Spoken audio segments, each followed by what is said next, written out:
اور اگر میں خود غیب جان لیتا ہوتا، جس طرح کہ ہمارے بریلویوں کا یہ عقیدہ ہے، جب ہم انہیں یہ بات کرتے ہیں تو وہ آگے سے لڑتے ہیں، نہیں نہیں ہم تو کہتے ہیں اللہ بتاتا ہے۔ نہیں نہیں، یہ مسئلہ نہیں ہے۔ آپ یہ کہتے ہیں کہ اللہ تعالیٰ نے یک مشت سارا علم دے دیا ہوا ہے، اب نبی علیہ السلام کو اللہ کو کنسلٹ کرنے کی ضرورت نہیں، وہ خود ہی حاصل کر لیتے ہیں۔ یہ نہیں ہم کہہ رہے ہوتے کہ آپ یہ کہہ رہے ہیں کہ وہ اللہ کی مدد کے بغیر حاصل کیا، نہیں، آپ کہتے ہیں سب کچھ مل گیا۔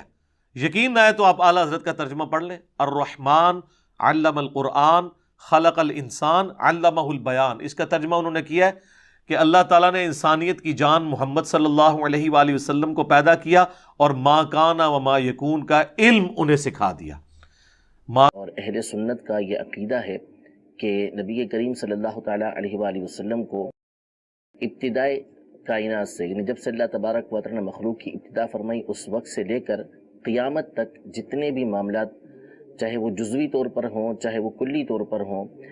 تمام کے تمام حضور علیہ الصلوۃ والسلام کو بتا دیے گئے، آپ کو اس کا علم دے دیا گیا۔ یوں ہی قیامت کے بعد کا کثیر علم نبی کریم صلی اللہ علیہ وسلم کو عطا فرمایا گیا ہے۔ تو آپ علیہ الصلوۃ والسلام کے علم غیب پر بہت سارے دلائل قرآن و حدیث کے اندر موجود ہیں۔ قرآن پاک میں اللہ تبارک و تعالیٰ نے سورۃ التکویر میں یہ ارشاد فرمایا، وما هو علی الغیب بضنین، کہ یہ نبی غیب بتانے پر بخیل نہیں ہے۔ اور علماء یہ ارشاد فرماتے ہیں کہ بخیل اس شخص کو کہتے ہیں کہ جس کے پاس کچھ ہو اور وہ کسی کو نہ دے۔ اگر اس کے پاس کچھ ہے ہی نہیں اور وہ کسی کو نہیں دیتا تو ایسی صورت میں اس کو بخیل نہیں کہا جائے گا، کہ اس کے پاس کچھ ہے ہی نہیں تو وہ کیا دے گا۔ تو اللہ تبارک و تعالیٰ نے نبی کریم صلی اللہ تعالیٰ علیہ وآلہ وسلم کو کے بارے میں یہ فرمایا کہ غیب بتانے پر بخیل نہیں، تو اس کا مطلب یہ ہوا کہ یہ آگے غیب بتاتے ہیں۔ تو نبی کریم صلی اللہ تعالیٰ علیہ وسلم غیب کو بتانے والے ہیں۔ بنیادی اعتبار سے نبی کا معنی ہی غیب کی خبر دینے والا ہوتا ہے۔ نبوت سے نبی نکلا ہے اور نبی کا مطلب غیبی خبر ہوتا ہے، غیب کی خبر دینا، غیب کی باتیں بتانا۔ تو نبی کریم صلی اللہ علیہ وسلم اور تمام انبیاء کرام علیہ السلام، ان کے نبوت کا معنی ہی غیب کی باتوں کا بتانا ہے۔ تو انبیاء کرام علیہ السلام تمام کو اللہ تبارک و تعالیٰ غیب کا علم عطا فرماتا ہے۔ سورہ آل عمران میں اللہ تبارک و تعالیٰ یہ ارشاد فرماتا ہے کہ وما كان الله ليطلعكم على الغیب وَلَكِنَّ اللَّهَ يَجْتَبِي مِن رُّسُلِهِ مَن يَشَاءُ، یعنی اے عام لوگوں، تمہاری یہ شان نہیں کہ اللہ تعالیٰ تمہیں غیب پر مطلع کرے، ہاں اپنے رسولوں میں سے جس کو چاہتا ہے اللہ تعالیٰ چن لیتا ہے، یعنی اس کا مطلب ہے کہ ان کو غیب کا علم عطا فرماتا ہے، ان کو غیب پہ مطلع کرتا ہے۔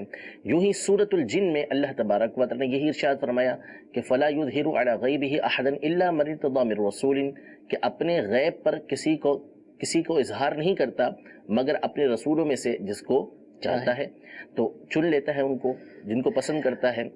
تو قرآن پاک کی ان آیات کی روشنی میں بالکل واضح ہے کہ اللہ تبارک و تعالیٰ انبیاء کرام علیہ السلام کو بالخصوص نبی کریم صلی اللہ علیہ وسلم کو غیب کا علم عطا فرماتا ہے۔ اسی طرح احادیث طیبہ بکثرت موجود ہیں کہ جس میں نبی کریم صلی اللہ تعالیٰ علیہ وآلہ وسلم نے غیب کی خبریں ارشاد فرمائی، آنے والے تمام واقعات حضور علیہ الصلوۃ والسلام نے بیان فرمائے۔ مسلم شریف کے اندر مشکات کے اندر یہ روایتیں موجود ہیں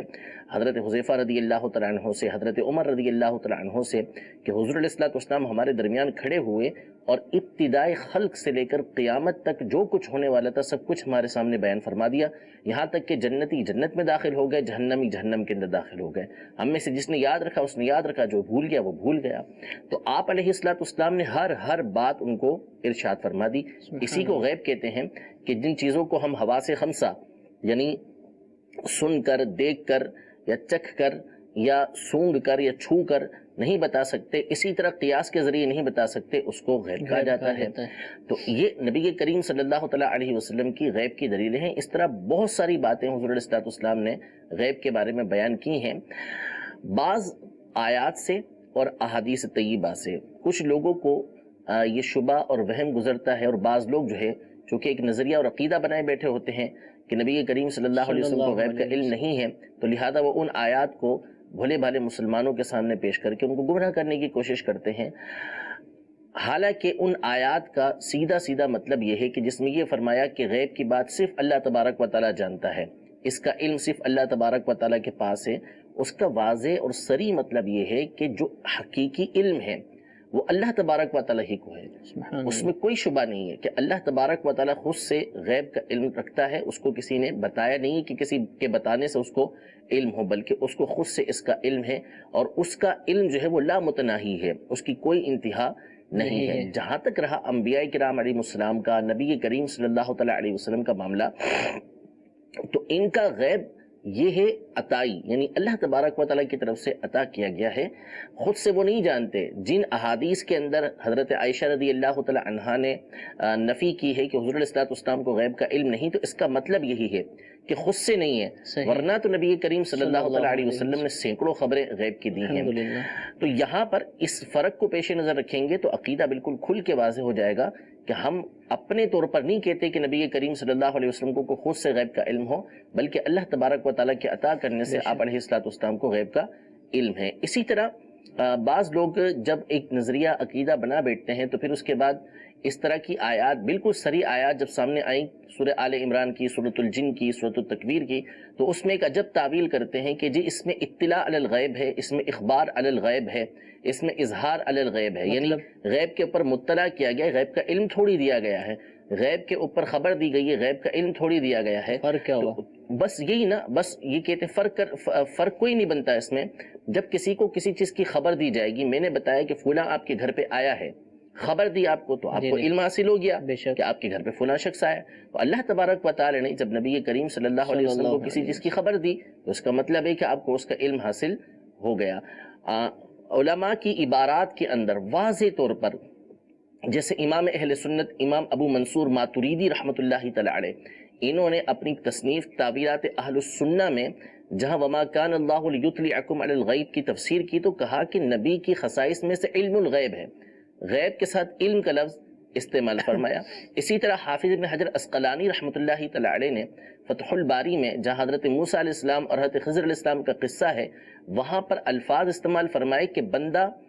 اتنا ہی غیب کا علم جانتا ہے، یعلم الغیب، جتنا اللہ تبارک و تعالیٰ عطا فرماتا ہے. تو ہم بھی یہی کہتے ہیں کہ اللہ تبارک و تعالیٰ جتنا عطا فرماتا ہے اتنا ہی بندہ جانتا ہے، اس سے بڑھ کر جان ہی نہیں سکتا. لیکن اب نبی کریم صلی اللہ علیہ وسلم کو جو سکھایا وہ علمک ما لم تکن تعلم، جو آپ نہیں جانتے تھے اللہ نے سب چیزوں کا علم آپ کو عطا فرما دیا. اسی طرح ملا علی قاری رحمۃ اللہ تعالی علیہ نے مرقات کے اندر واضح طور پر بندوں کے لیے یعلم الغیب کے الفاظ دیکھیں کہ وہ غیب کا علم رکھتے ہیں. تو فرق واضح ہے